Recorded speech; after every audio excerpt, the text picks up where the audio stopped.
Arc'teryx designers Morgan and Nell really love mountain running. It's my meditation. How far can you go? How fast can you go? It's where I process my personal life. You also kind of tend to suffer. I love everything about running. And when they're not running up mountains, they're thinking about gear that can get other women up mountains, which they have some opinions on. I've almost never found something that I feel really excited to put on, both stylistically and functionally. It's felt really difficult to marry those two, function or form. Lucky for us, Morgan and Nell are lead designers for women's run gear at Arc'teryx, which poses a unique set of problems to solve.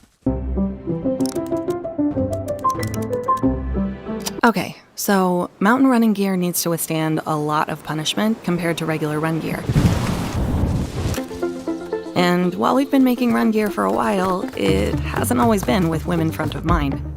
That's why we created the most complete running collection for women, the Norvan system of dress. Wait, the Nor what? It's called Norvan because Arc'teryx is based in North Vancouver, BC. The Coast Mountains are in our backyard, providing the testing ground for all of our designs. Okay, and what about system of dress?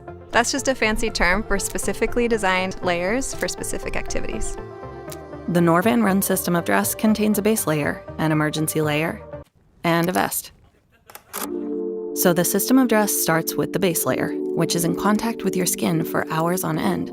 So there are two important things to get right. First is the fit. We are obsessed with fit. Women's fit is extremely nuanced. Every single body is completely different.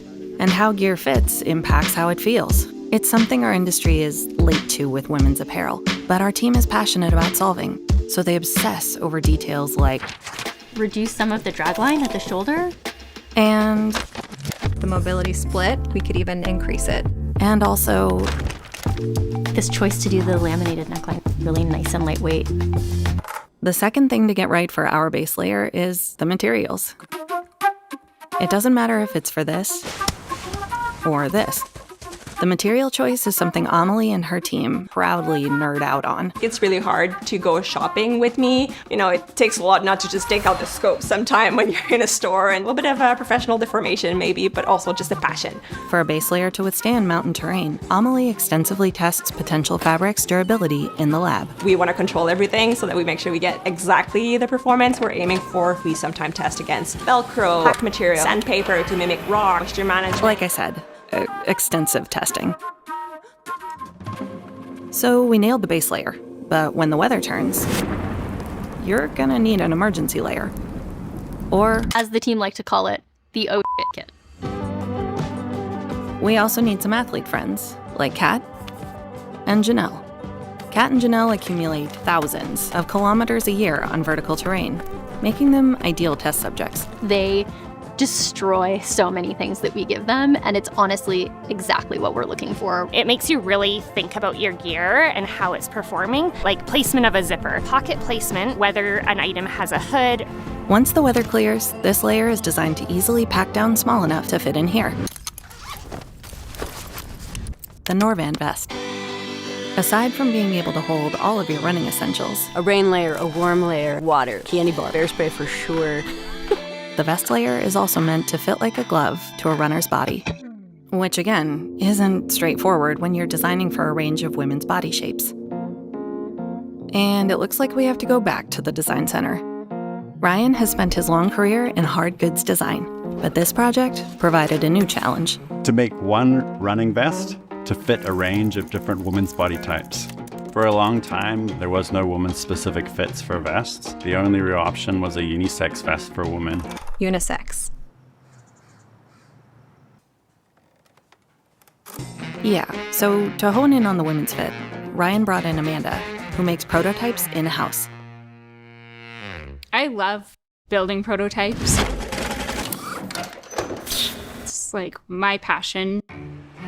To make one vest fit lots of different body types, Amanda has to make lots of prototypes. I don't have words to describe Amanda's job. She is a master at a good many things that I don't even have a clue about. And because Amanda makes the prototypes here, they can get outside to be tested quicker. And so, prototypes go out, changes are made.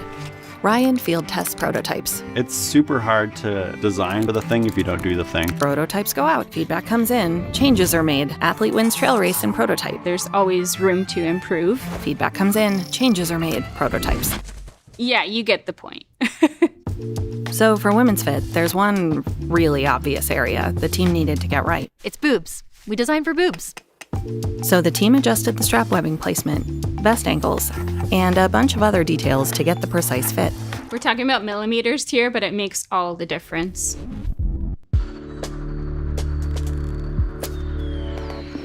So we've addressed the system's fit, but we haven't hit the most important test, how it feels. It's a combination of simple math and geometry and three-dimensional form, and that translates to this magical emotional experience of when you put something on. There's an emotional element that's just as critical as the functional element.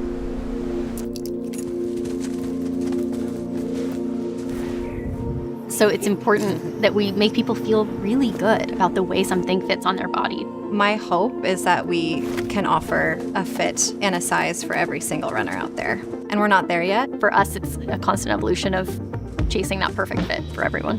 In fact, when it comes to chasing the perfect fit to move women through mountains, we're only just getting started.